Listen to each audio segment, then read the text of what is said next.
The bells are jingling. It's time for our Christmas. Don't laugh at me, come on. Our Christmas barrel-aged beers. Bells are jingling. I can't cope with it. It's too much. I'm going to attempt, before we crack into conversation, and opening this up and pouring it gracefully on camera. But we're going to kick off with our Bucks Fizz-inspired Wild Ale. I always feel strange saying Wild Ale. Don't know why, but there you go. Thank you very much. That lovely spritzy carbonation. I mean, it's the kind of thing that at Christmas is fairly fitting. I believe people do drink Bucks Fizz at Christmas. You're correct. Yeah. So the intention with this beer is to create all the elements of that experience, isn't it?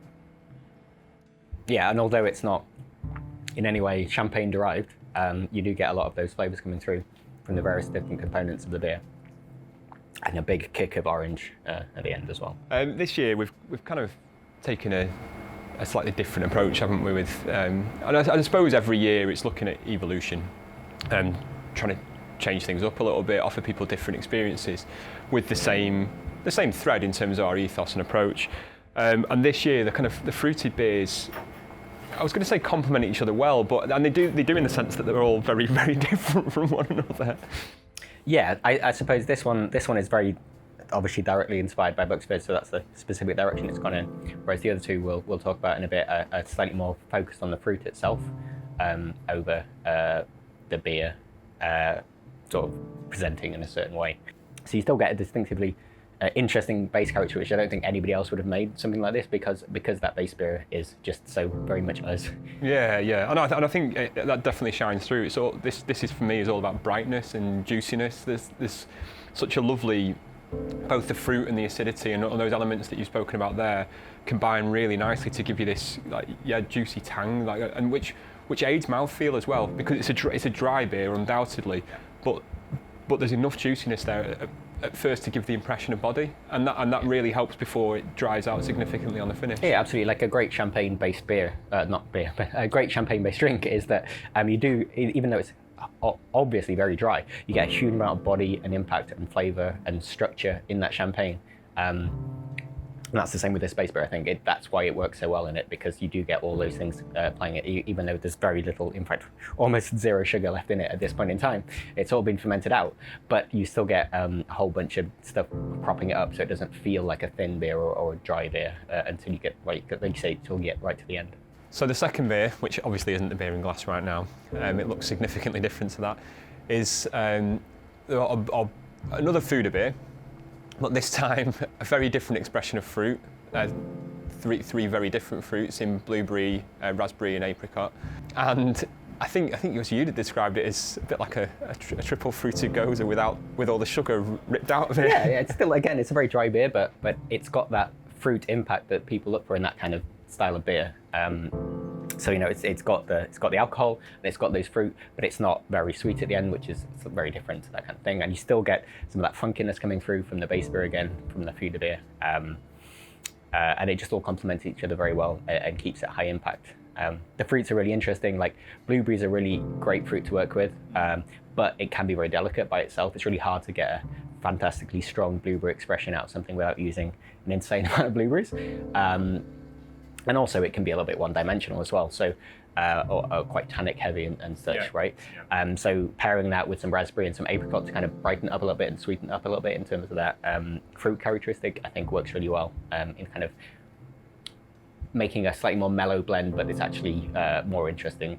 It's really interesting that again, the same base beer can have such a different expression just by the different fruits and the different processing methods that we've used and the way we've conditioned it, etc.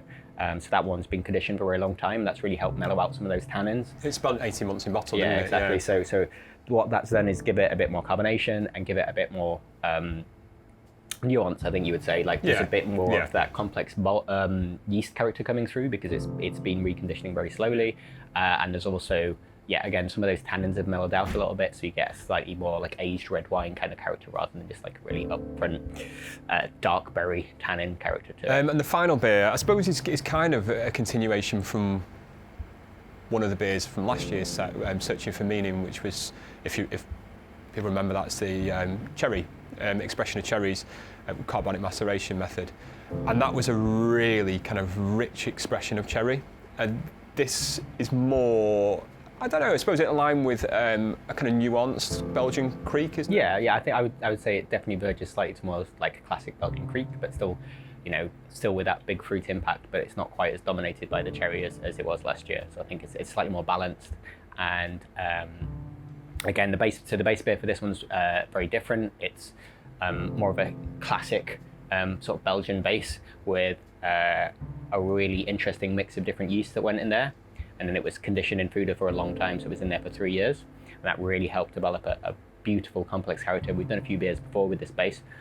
We've been really happy with them. It just gives a really nice funkiness. It's delicate. It's not overpowering, but it really complements the fruit in a lot of ways. And I think by dialing back that cherry just a little bit, that expression comes through a bit more and just makes it all like a bit more interesting, I think.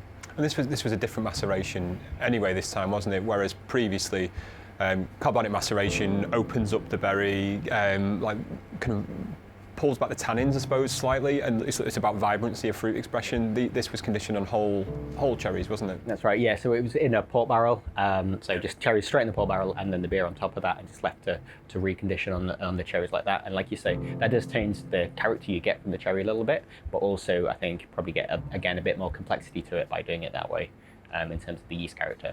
Cheers, Mark. I think that's our lot. Fantastic. For the fruits anyway. Cheers, thank you very much. Cheers. I know I'd do that just to get an awkward. Not awkward. Yeah.